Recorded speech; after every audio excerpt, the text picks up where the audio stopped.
I had just gotten home from work at 8. I picked up some food on the way home, so I just sat down at the table to eat while watching YouTube on my phone. While I was still taking my food out of the bag and setting it on the table, the doorbell rang. It was raining outside and I had literally gotten home 20 seconds ago, so I was not expecting someone to be at my door so suddenly. I went over to the front door and opened it. A man stood on my porch looking soaked and cold. "Hi. Can I help you?" I said.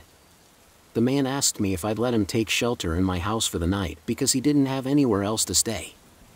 I felt bad for him, but I wasn't going to just let some random man stay in my house. I apologized and said no, then closed the door. I waited to make sure he left, but after a minute I hadn't heard any footsteps leaving. I looked out the peephole and saw the man still standing there. He was facing the driveway, looking out into the rain. I thought he was maybe taking shelter on my porch for a bit before going back out, which I guess I didn't mind so long as he left. Within the next few minutes, I went back to my food and sat down to eat. I had a lot of stuff from work on my mind, so that man on the porch wasn't a big concern of mine. When I finished eating, I put a show on and rested my eyes for a while. 30 or so minutes later, the doorbell rang again. I almost didn't even want to answer, but when I looked out the peephole, I saw a young boy looking to be maybe 13 or 14 years old. I opened the door and the boy was about to ask me something, but I interrupted him and asked what he was doing out here alone and where his parents were.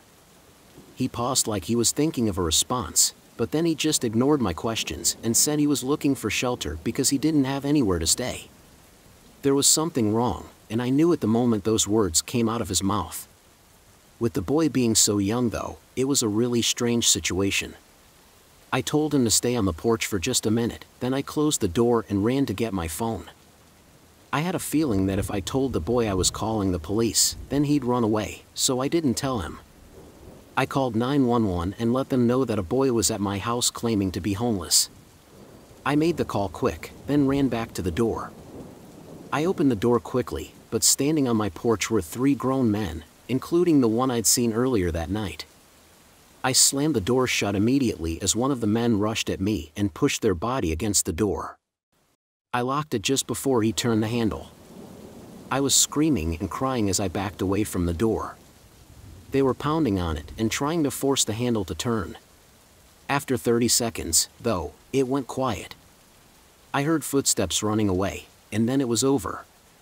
Just the sound of rain hitting the roof. The police came and took a report from me with descriptions of the men and the boy that I saw. They had a similar incident earlier that week of likely the same group using the boy as bait to get the homeowner to let them inside. Then the whole group came in and violently robbed them. One of the men was caught a few days later while robbing a store. But as for the boy and the other 2 men, I don't think they were ever found. I work for a janitorial company that cleans office buildings in the city. We have set schedules for each building, and most of the time they request cleanings to be done outside of work hours. So most jobs I did were between 5 p.m. and 7 a.m. It varied depending on the building we were serviced that day. On this night, I was working with my coworker RJ, and we were set to do a basic cleaning in a 5-story office building. The floors in this place were really big, mostly filled with rows of cubicles. This was booked for our whole 8-hour shift, but it wasn't uncommon for it to take longer. We started working at 6. RJ went to the top floor to work his way down, and I started on the bottom floor to work my way up, planning to meet each other on the middle 3rd floor and finish up together. I started by rolling my trash bin over to each cubicle and taking out their trash, then the bathroom and main offices. Then I got my cleaning supplies from my cart and started cleaning the bathroom. While I was scrubbing the sinks, though, I heard the front door of the building open. I thought RJ had just forgotten something in the van, but a couple minutes went by and I didn't hear the door open again. Once I finished scrubbing the sinks, I went to the front door and looked outside. Seeing the van was off and the doors were closed and it looked empty, I figured I just didn't notice him coming back in. Or maybe I didn't notice him leaving and the door opening was him actually coming back inside. Whatever, I thought it wasn't a big deal. I went back to work. After an hour or so, I finished up on the first floor and moved to the second. This floor was almost identical to the first, except it had a small reception desk in front of the stairs. I started with the trash again, and while doing this I heard another door open. I could tell it was from upstairs, but I didn't know which floor until I heard footsteps. They walked slowly across the floor above me toward the back of the building. I knew it was on the third floor above me, but RJ could not have finished 2 floors in just over an hour. It just wasn't possible. I went to the stairs and onto the third floor to see what he was doing. There was a main door and behind it was a long hallway filled with closed-in offices. I listened for a second to see if I could pinpoint where he was, but it was silent. RJ. RJ. I took a few more steps into the hallway, but I started getting creeped out. I backed out and went to the 4th floor. Right when I opened the door, I saw RJ standing in the middle of the room, cleaning with his headphones in. "Hey, were you on the 3rd floor just now?" He took his headphones out and said no, looking at me like he was confused. "Oh, okay. Sorry. I'm just starting on my 2nd floor, so I'll see you in a couple hours." He nodded and went back to work. I went back downstairs and splashed some water on my face. I didn't feel that tired, but I knew I had to be imagining these things. At least I thought so. I turned the sink off and patted my face down with a paper towel. And just before I left the bathroom, I heard a door open. It was from the main area on my floor. I waited in the bathroom as whoever was out there started walking around. I stayed for a minute, then opened the bathroom door just barely enough to look into the main room. In the far back was a man. He was facing away from me, walking slowly down the aisles of cubicles. It was so strange because he was just walking, not looking around or doing anything else. I watched this guy walk all the way down, then he further out and into the main room. "Hey, you okay, man? I don't think you're supposed to be in here," I said, trying to sound nice and not too provoking. The guy turned around and looked at me. He was far away, but I could see emptiness in his eyes, like he was looking straight through me. I waited only a couple of seconds for a response before I quickly walked out of the room. He still didn't move or say anything. I ran up to the 4th floor where RJ was. He was still cleaning and didn't seem to have noticed anything. I convinced him to come down to the van with me, where we called the police, and I explained what happened. The police came a few minutes later and searched the building, but came out empty-handed. They reviewed the security footage of that night, though, and saw the man walk inside around the same time that I said I heard the door open. He stayed in the stairwell for a long time. Then he walked up to the 3rd floor and slowly walked around each room. Then he went to the 2nd floor, where you could see him walk down to the window. After my interaction with him, the man left the building as I went to get RJ. His intentions are unknown, but that empty look he gave me and the way he was just walking around were some of the creepiest things I have ever seen. And 4 months later, even with his face clearly shown or identify him.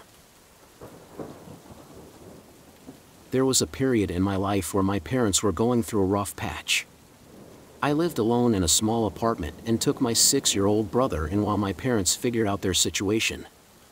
I was lucky enough to work from home, so watching my little brother wasn't too much of a burden, and it made me feel a lot better to have him there with me. My parents had a history of bad arguments, and I didn't want him to experience that harshness while growing up. This happened to me during the short 2-month time period. 2 weeks in my job scheduled an in-person meeting to be held during the second half of our workday on a Friday afternoon. This was a normal monthly meeting that we had to discuss our progress on our projects. With my brother being so young, he, of course, needed a babysitter to watch him while I was gone. I called a local babysitting service that I found online and got it scheduled. I didn't choose a specific person. I just let them give me whoever was available at that time frame. Come Friday, I got my little brother ready and made sure everything was set on the counter for the babysitter. At noon, the babysitter, who I'll call Chris, came to the door of the apartment building. I buzzed him in and showed him inside. He looked to be between 18 and 20 years old, and from the few minutes I met him before I left, he seemed to be very caring and nice, just like any babysitter should be. I thanked him for helping me out and left for the meeting. The meeting took a few hours, and by 5:30, I was heading back home. In person. Meetings always drained me because I was so used to working from home, so the drive back felt long and tiring. I parked by the front of the building and headed inside, then walked upstairs to my room. I unlocked the door, and immediately something felt wrong. The lights were all off, and it was really quiet. "Chris," I called out in the doorway. I stepped in and turned on the light. The worry hit me, and I got really scared. I ran down the hall into the living room. Right on the couch was my little brother. I gave him a big hug, then asked where Chris was. He said he left, but that was all I could get him to say. I called the babysitting company, but they said they hadn't heard anything from him either. They tried calling him and he didn't answer. They apologized and gave me a refund for the service, but that really didn't make me feel better. Nothing looked to have been stolen, though, and my brother was okay. So after an hour, I just dropped it. I made dinner for us and turned on a show for him to watch before bed. I started cleaning the dishes in the sink, which was facing the front door, when I had a sudden realization. I had to unlock the door when I got home.